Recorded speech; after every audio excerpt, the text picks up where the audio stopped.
Welcome back to the channel. My name is Alex for another The Week Ahead video. And this channel documents the growth of a $100,000 account I've created for my newborn son. We're growing the account using technical analysis, fundamental analysis, and some news. And in today's video, we're going to go over the major markets, see where they've moved, and see what could happen going forward. If that's what you're into, stick around.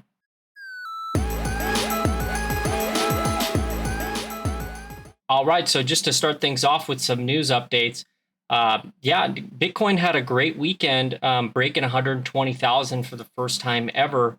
That market seems to be breaking out here and doing quite nicely. So that's something we're going to update later on in the video, but just thought I'd mention it in the news segment. That's an all-time high for Bitcoin. The next thing I'd mention is also over the weekend, Donald Trump kind of announced that he's going to put a 30% tariff on the EU. And he also saw the ambassador to NATO today and was talking about how EU is going to step up and ramp up their payments for defense. And the U.S. was going to kind of, move back on their commitment to, paying for Europe's defense. So with that, let's go check out what the Market Monitor has to say before we move on to the market update. All right, so for those of you who are new to the channel, the Market Monitor is essentially a collection of data I've taken over time. We track where all the stocks are, whether they're in uptrends, downtrends, or sideways, and also whether they're ending at the high of the day, low of the day, some long and short-term breadth indicators, and more data like that. And so we use that in the investing in this account to, just influence where we think the market's going to go, where it's already been, and that sort of thing. So if you're curious about how it works, I put a link in the description to a video that explains every column. So if you guys want to do that, go check that out down below. All right, so with that, let's go check it out. So currently we are in Market Monitor yellow, and we are day 2 yellow. And so far in Market Monitor yellow, we've moved negative 0.22%. And on average, a yellow cycle lasts about 8.8 days, with the average move about negative 0.35%. And the distribution count on the market is about 4, and that's what qualifies us into a yellow cycle. So with that, let's move on to some stage analysis and see what's going on over there. All right, so as you can see here, we have 60% of stocks that are in stage 2 uptrends, 14% of stocks that are in stage 1 sideways, 8% of stocks are in stage 3 sideways, and 18% of stocks are in stage 4 downtrends. And we're seeing a pickup in stocks and downtrends, and also a pickup in stocks in uptrends. And where is that coming from? It's coming from stage 1 and stage 3. So one interesting stat today was the market was actually up today, but the VIX was also up. So we call that a VIX day, because normally the VIX is not supposed to get a bid when the market's up. But whenever the market's up and the VIX gets a bid, we identify that as a VIX day. And that typically leads to, a little bit of downside. And I'm still taking more data, about this kind of phenomenon. So just interesting to note. With that, the VIX has kind of actually moved a lot today, from 16.3 to 17.18. So we got a 1-point move in the VIX, even though the market was up.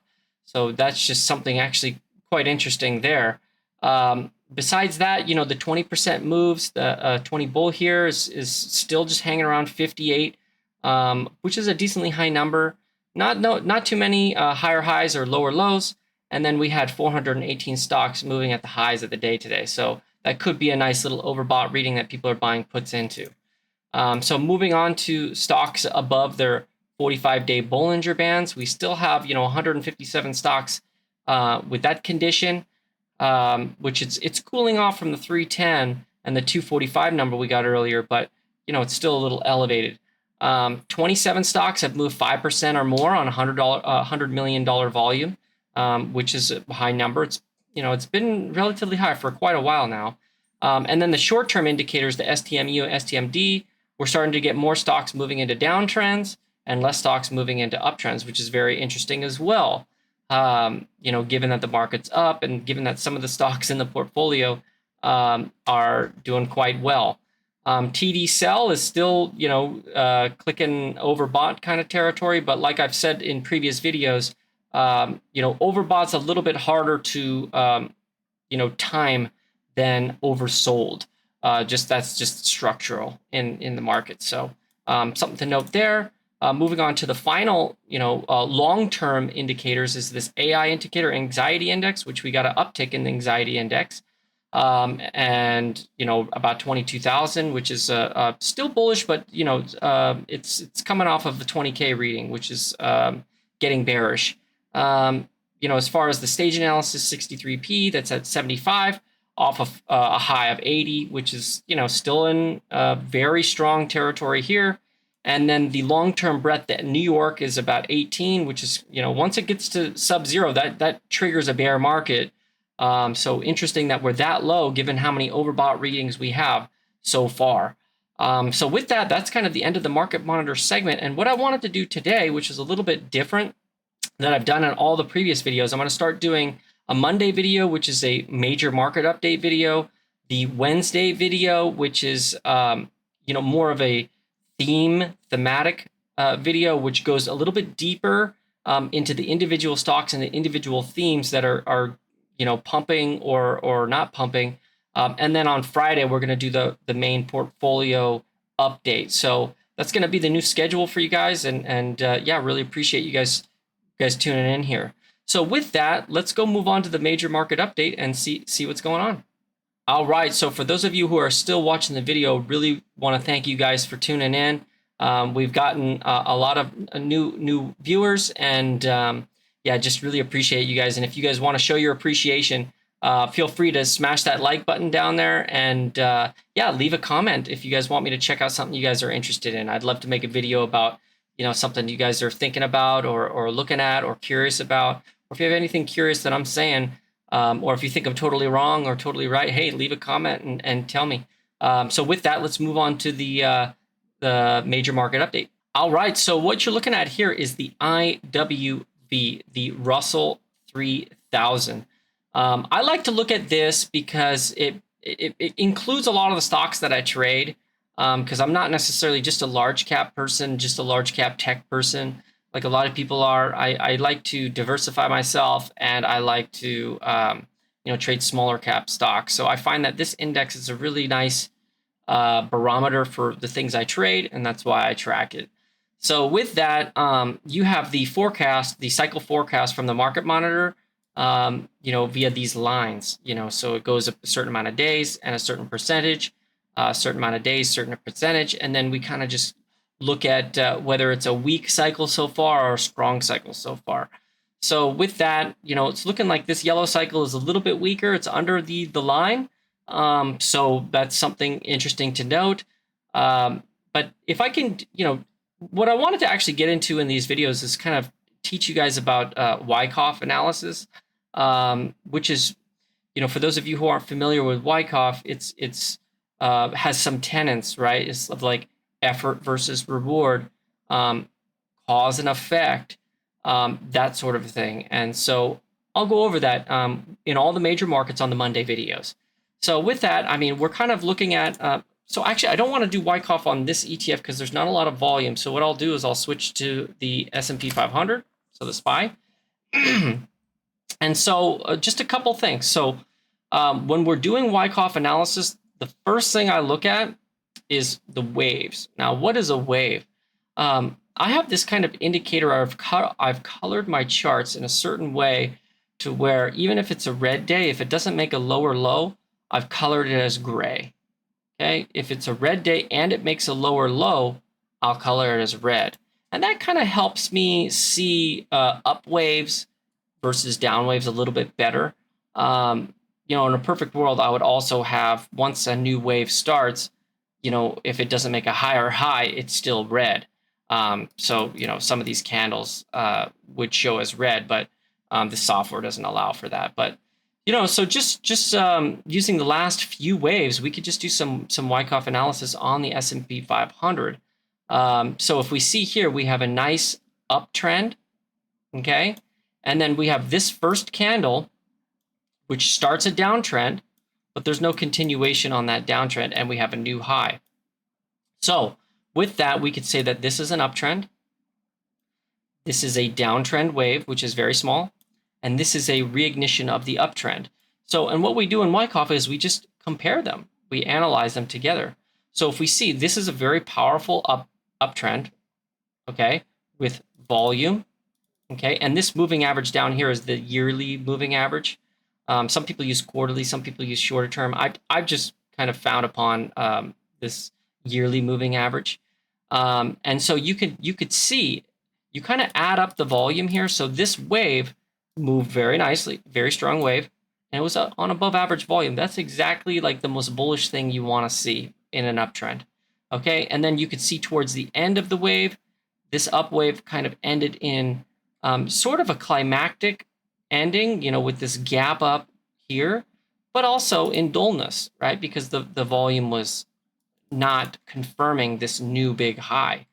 You know, if you compare, let's say, this gap up to that gap up, you know, this was a percentage of, you know, about 1.06%. This was 0.78%. Okay, and you can kind of see that this volume is much lower. Okay, and now given that the move was already that large, this kind of shows that there's not much interest. Okay, and then of course we got a new down wave, or the initiation of a down wave with this candle on higher volume, but there was also buying down there, and it wicked the candle, and there was no follow through. But now, one thing that's interesting about the S&P 500 is now we can start here and look, this is a new reignition of an uptrend. And now when we compare this start of this uptrend to the start of this uptrend, this volume is quite high. This is an average amount of volume. This is a little bit above average volume, about 35% more. Now, if we look at the previous day here, okay, we had a 1% move on this candle, and then we had a 0.5% move on this candle. So this candle has 35% more volume than this one, okay? But it went 1%, whereas this went 0.5%. So this candle is innately weaker than this one, okay? And volume confirms it, and all that sort of thing. And the spread confirms it. And so what happens is, like, you can compare these waves. So typically what we want to see for a continuation is we want to see strength, and then strength in the downtrend, and then strength compared to the previous wave start. And we didn't see that. So this wave, you can make the assumption at this candle that this wave is not going to be as strong as this wave. And it's being confirmed by the rest of the three candles here. Okay? So that's just interesting. That's showing weakness, okay, or deterioration of the strength of the uptrend, okay? Now you're noticing, like here, like these gap downs, okay, they're all getting bought, right? But there's not a lot of follow through after. So people are trying to buy the dip, but then once the dip is bought, nobody wants to push it up. So that's just something interesting that you can notice, okay? So that's what the SPY. I think that the SPY is having a weaker up wave here.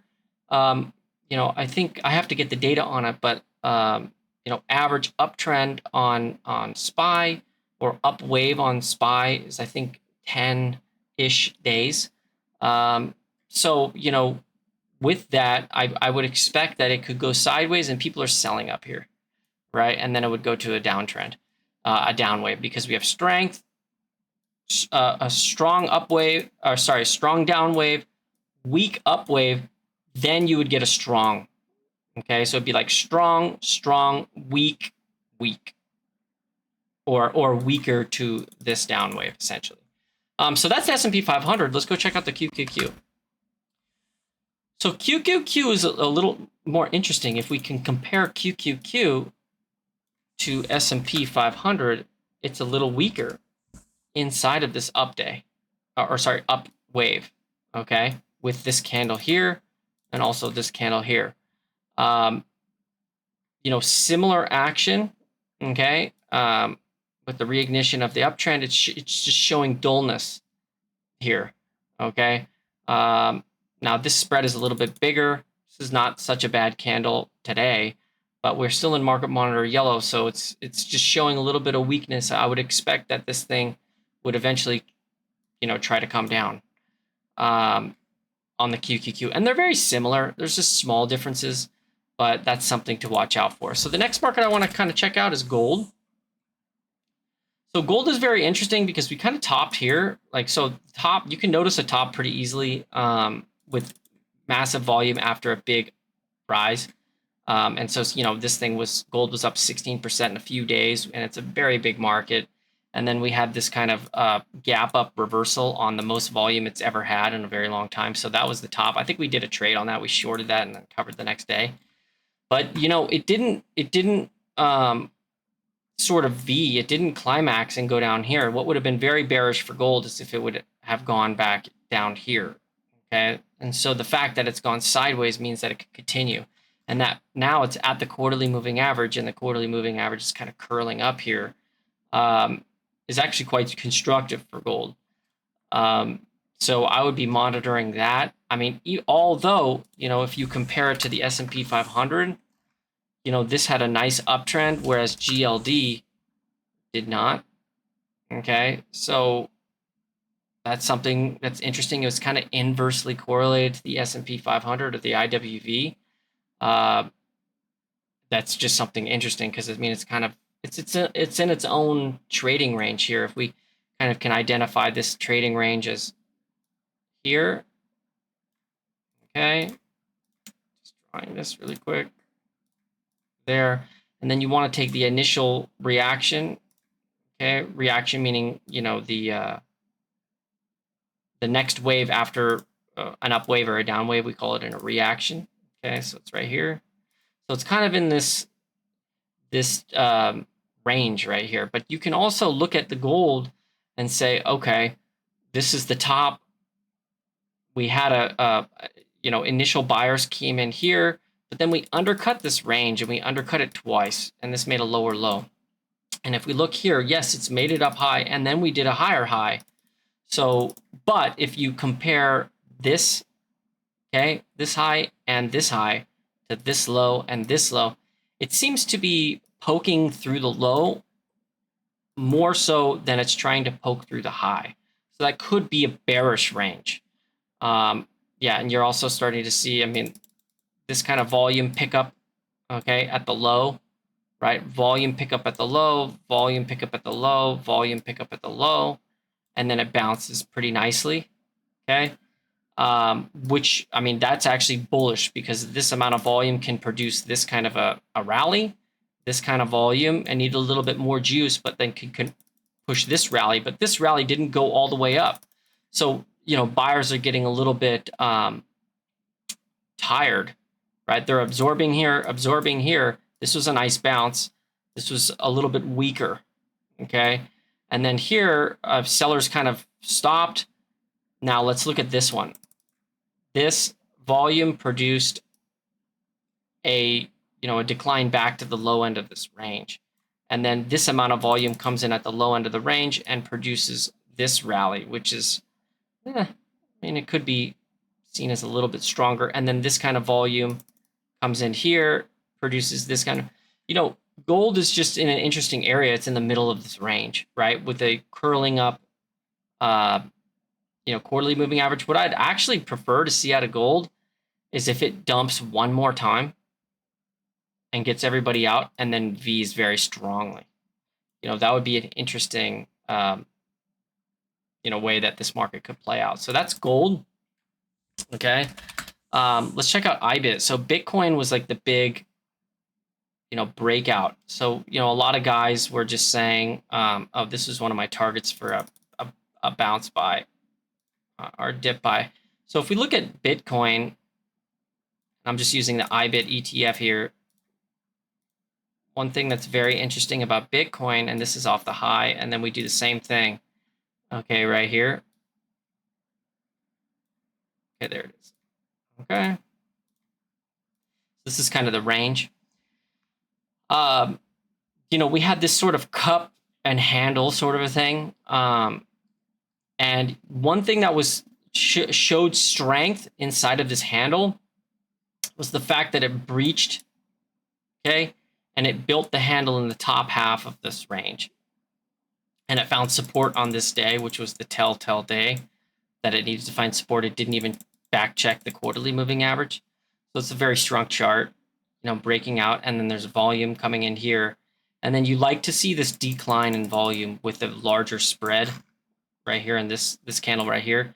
Like this is where a lot of people on this candle right here, right when it's about to break out, this candle is actually quite a bearish candle, okay? Because if you look at this spread, there's a lot less volume here. And if you look at this one, there's almost a 47% increase in volume, and the spread is the same. So it's very bearish. And so two things can happen. Either this thing can gap down off of a candle like that, or like what happened, it actually gapped up. So it's like kind of the decision candle, right? Whenever you have a candle that is telling you something and making you expect something because there's a lot of volume coming in, you can expect a gap. And whichever way it gaps, that's typically where it goes. And the fact that it gapped up this much, 4% on lower volume, is extremely bullish. And then today, we're gapping up again, and they tried to sell it off on lower volume. So people would dip by this thing and keep continuing to rally this thing. It's just the strongest chart in the market, breaking out now. Yeah, this looks quite constructive for continuation of the uptrend. So that would be my thoughts on Bitcoin. It would just continue to trend up. It could backtest. Typically, when these things do break out, they can sometimes backtest. The strongest ones don't backtest; they just keep going higher. But it could, so it would still be bullish. Even if it backtested, I mean, this thing could still decline 6%, and it would still be bullish. So it's just in a nice spot here. So yeah, we touch IWV, S&P 500, gold, and Bitcoin. I think that's a great place, at least for today's video. And yeah, so if you guys like the material, feel free to like and subscribe and leave a comment. And I really appreciate you guys. I hope you guys have a great day. See you later.